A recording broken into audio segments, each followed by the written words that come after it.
Welcome to IADS Retail Park, where retail giants evolve or go extinct. In the ever changing landscape of retail, department stores face a choice that feels almost prehistoric: adapt or disappear. Today, we're diving into a topic that could be the next evolutionary leap for department stores: subscription retail models. In a post COVID world where consumer preferences are shifting rapidly and traditional retail struggles to keep pace, could subscription models be the key to survival? Just like ecosystems in the Jurassic era had to adapt to new predators and environments, today's department stores are navigating a competitive landscape dominated by e commerce giants, rental platforms, and resale marketplaces. Subscription models might just be the survival strategy they need, a way to build loyalty, create recurring revenue, and offer customers something truly unique. In this episode, we'll explore lessons from other industries, highlight successful subscription experiments in retail, and discuss how department stores can evolve their business models to stay ahead of extinction. Let's start with a fascinating example: Netflix.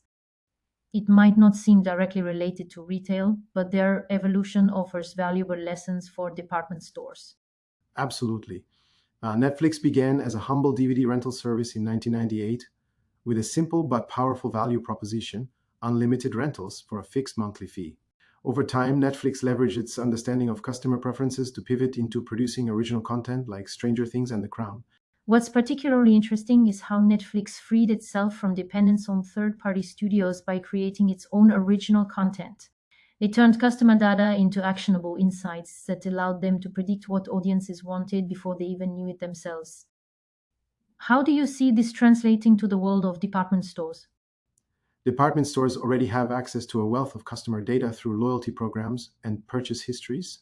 Imagine if they use that data to curate exclusive subscription services or even develop proprietary products tailored to customer preferences, similar to how Netflix creates content based on viewer data. For instance, a department store could launch seasonal subscription boxes featuring private label products or curated items from their partner brands. It's about leveraging existing assets in innovative ways and evolving from being just a retailer to becoming an indispensable service provider. Being able to offer ongoing value and building stronger customer relationships over time. Yes, I see what you mean. Why don't we shift gears and look at some successful subscription models in retail? Amazon Prime is the obvious heavyweight here. What makes it so effective? Amazon Prime is essentially the apex predator of subscription models, a perfect example of bundling value into what we call a rundle or recurring revenue bundle. For an annual fee, members get free shipping, guaranteed delivery times, and access to services like Prime Video and music. What's remarkable is that while Prime itself isn't always profitable on paper, it locks customers into Amazon's ecosystem, increasing their overall spending across categories. In fact, Prime generated $6.57 billion in revenue in 2020 alone, and studies show that Prime members spend significantly more than non-members, upwards of $1,400 annually compared to $600 for non-members. Another standout example is REI's co op membership program. Can you explain how it works? Yes, of course. REI's model is unique because it combines tangible perks with emotional appeal. Members pay a one-time fee for lifetime membership, which grants access to exclusive events, discounts, and even profit-sharing dividends. In 2020 alone, REI distributed $211 million in dividends to its 19 million members. But what sets REI apart is its ability to foster community around shared values like sustainability and outdoor adventure. It's not just about transactions, it's about relationships built on trust and common purpose.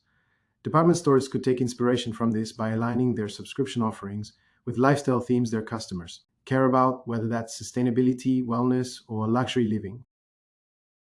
So, how can department stores apply these lessons? What are some practical ways they could implement subscription models? One promising approach is bundling products or services into recurring subscription packages, what we've been calling rundles. Similarly, John Lewis partnered with Fat Llama for furniture rentals, a model that could easily evolve into a subscription service for home goods or decor. Another avenue is food and beverage subscriptions within department store cafes or restaurants. Pret a Manger's coffee subscription model is an excellent example. It offers up to 5 drinks a day for just £20 per month and has been wildly successful in driving foot traffic while building recurring revenue. Department stores could also explore curated subscription boxes tailored to specific categories like beauty products or seasonal fashion trends, similar to Birchbox or Stitch Fix, but with their own unique spin. But let's not ignore the challenges here. What hurdles might department stores face when implementing these models? Great question. Execution is critical. It has to be flawless for customers to see value in the offer. For instance, Target discontinued its subscribe and save service after 7 years due to poor execution and lack of customer interest. Another challenge is investment. Subscription models often require significant upfront costs for technology, infrastructure, marketing, and logistics. Department stores also need to ensure that the perceived value of their subscriptions outweighs the cost for customers. Finally, there's the risk of alienating existing customers who may not want to pay upfront fees or commit to subscriptions. So, how can department stores innovate without taking on too much risk? Starting small is key here.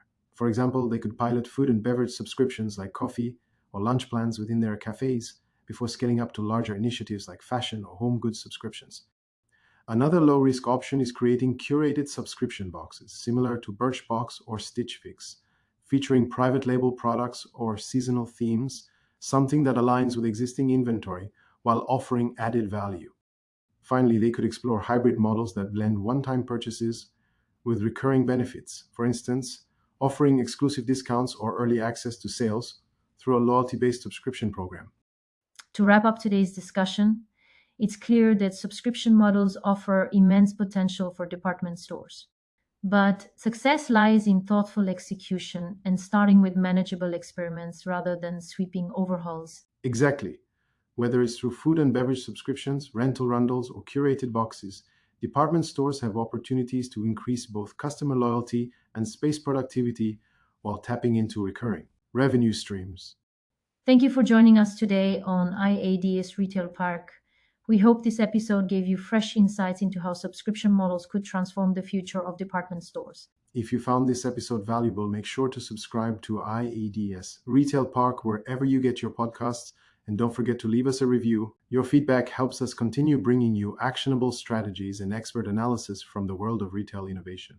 Join us next time as we dive into more groundbreaking trends shaping the industry, from sustainability initiatives to cutting edge omnichannel strategies. Until then, stay ahead of the curve because in retail, evolution isn't optional, it's survival.